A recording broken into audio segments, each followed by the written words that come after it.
विनेश फोगाट। चलिए। धन्यवाद speaker sir.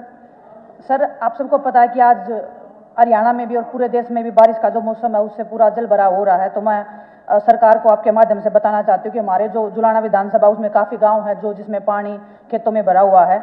उसमें बक्ता खेड़ा है, गढ़वाड़ी है, करेला है, जमोला है, गतौली है, डिगाना है, बूढ़ा खेड़ा है, बरार खेड़ा है, ललित खेड़ा है, बुआना, राजगढ़, मालवी, करसोला, पोली, किला जफरगढ़, अथवाड़ा और भी काफ़ी गांव हैं जहाँ पे पानी खेतों में भरा हुआ है। उनकी निकासी की जो समस्या है वो बहुत बड़ी एक समस्या किसानों के लिए बनी हुई है। तो मेरा आपके माध्यम से सरकार से अनुरोध है कि उन जो खेतों में 10 फीट तक पानी भरा हुआ है तो उसको निकालने के लिए एक समाधान, स्थायी समाधान करें, क्योंकि जो नेक्स्ट फसल का जो टाइम है वो आने वाला है और उसमें अगर वो पानी की निकासी की समस्या अगर समाधान नहीं होगा तो अगली फसल की जो बुआई है वो भी किसानों के लिए एक समस्या का कारण बन जाएगी।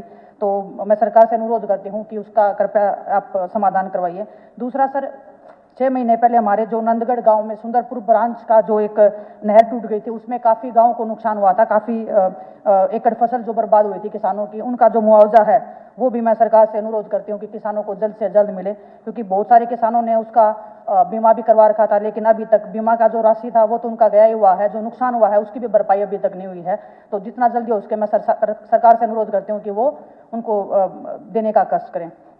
दूसरा सर, अभी जो ओवरफ्लो हो रहा है तालाब जो है काफ़ी मेरे विधानसभा में, उन गाँवों में भी बहुत ज़्यादा समस्या है। जो तालाब में ओवरफ्लो होकर गाँव के जो खेत हैं उसमें पानी जाने लगा है। उसमें सर गांव है जमोला जो खेतों में पानी चला गया है, अकालगढ़ है, अतवाड़ा है, गतौली है, बरार खेड़ा है, बूढ़ा खेड़ा है, गुलकनी है, सादीपुर है और भी काफ़ी गांव हैं जो तालाब की जो सफाई है उसको करवाने का काम करें, क्योंकि आप सबको पता है कि अभी बारिश का मौसम है उसमें बीमारियां भी बहुत ज़्यादा फैल रही हैं और अगर हमारे खुशहाल नहीं होंगे तो हमारी जो सिटी है, जो हमारा देश है वो कैसे खुशहाल हो सकता है। तो तीसरी जो बात है सर, मैं बोलना चाहती हूँ कि अभी आप सबको पता है कि हरियाणा में एक मनीषा बेटी के साथ में जो भी हुआ, मैं उस पर नहीं जाना चाहती, लेकिन मैं सरकार से अनुरोध करती हूँ कि 50 से ज़्यादा जो नौजवान हैं उनको अरेस्ट किया गया है, काफ़ी उसमें मीडियाकर्मी भी है, उनके ऊपर भी केस किया गया है। मैं आपसे अनुरोध करती हूँ कि हमारे देश में संविधान है, संविधान के अनुरूप सबने बहन बेटियों की आवाज़ उठाई है और गलत के खिलाफ आवाज़ उठाना कोई गुनाह नहीं है।